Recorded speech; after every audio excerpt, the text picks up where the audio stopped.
Hi there, how are you doing?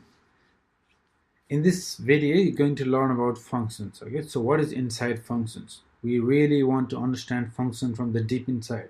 In JavaScript, basically, if you understand functions, objects, and arrays, that's pretty much it. That's the core. So let's understand what's inside functions.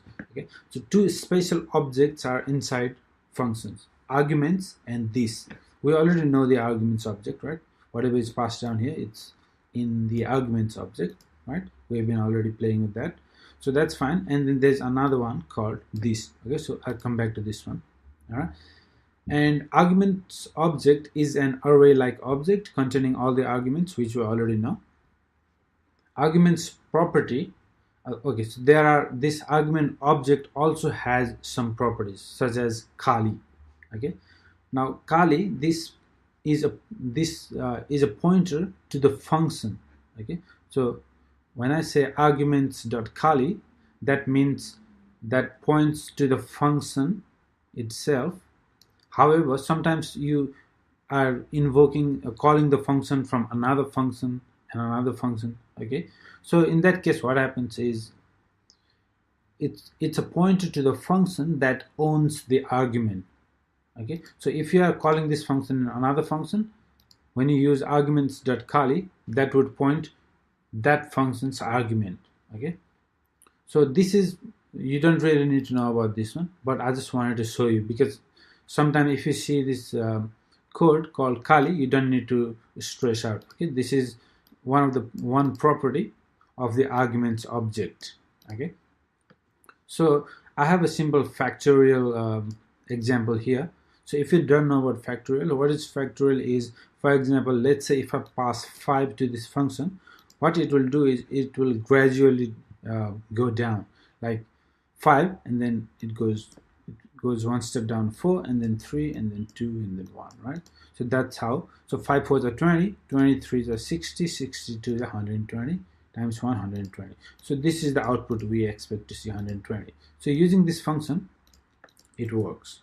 Okay, refresh, you get 120. So what we're doing here is, if number is smaller than 1, just simply return 1. Otherwise, what we're asking it to do is take the number, like for example, if it is we're passing 5, so take this number and multiply with this function itself. Okay, function itself with its argument decremented by 1. Okay, so that's what we're doing.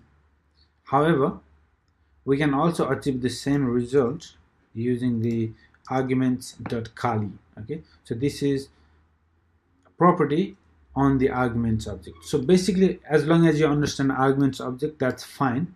Okay, don't stress. But this one I just wanted to show you in addition, because it can always be helpful, and later down the road sometime you can come back and check this to make sure that if you don't get it now, that's perfectly fine.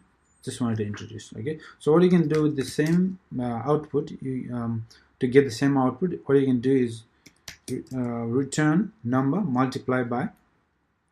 Now instead of pointing to the function, what you can also do is arguments.Kali, and then here you can say num minus 1. Okay, so this gives the exact same result. Now instead of passing this function, because if you use this function in another function, then you might not get the right result, because that time the arguments it's pointing to the argument would be different. So if you use arguments object and call this use this property Kali, just do this operation and it works exactly the same. Okay, now the next one is function object also has additional property caller. Okay, which contains a reference to the function that called this function. Okay, otherwise if no function is calling, then it will throw null. So let's see that in action. Now this also, it's not important to understand, but I just wanted to explain so that you know each and everything about function. Okay, so function object has this additional property called caller. It has other useful properties which we're going to cover next, but this one, it's not very rarely used, but I just wanted to show you. Okay, so caller, so what caller does is, let me comment this out.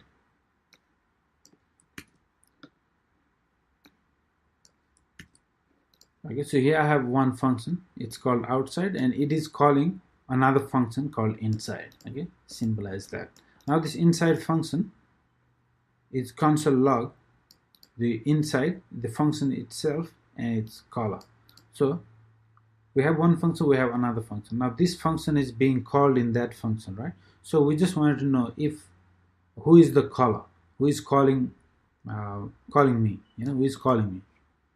It's like that, who is calling me. Let's see that, and you can see the function outside calling inside. So it prints the function itself, which function is calling us.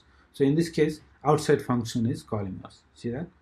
So let's go through this one more time. Okay, two special objects are inside function, arguments in this, that's fine. We know about this one we're going to cover next. Okay, the arguments object is an array like object containing all arguments. We know that. Arguments property Kali pointer to the function that owns the argument. Okay, so this, just wanted to show this to you just so that you know, you are aware of this one. And function object also has additional property called caller, which is just by the word you can guess it's the caller, who is calling me. If this function wasn't calling me, it would be null. The output would be null. For example, let's say console log inside null. Okay, so it just simply prints out the caller function. So in the next video, we're going to cover this. All right, I'll see you in the next video.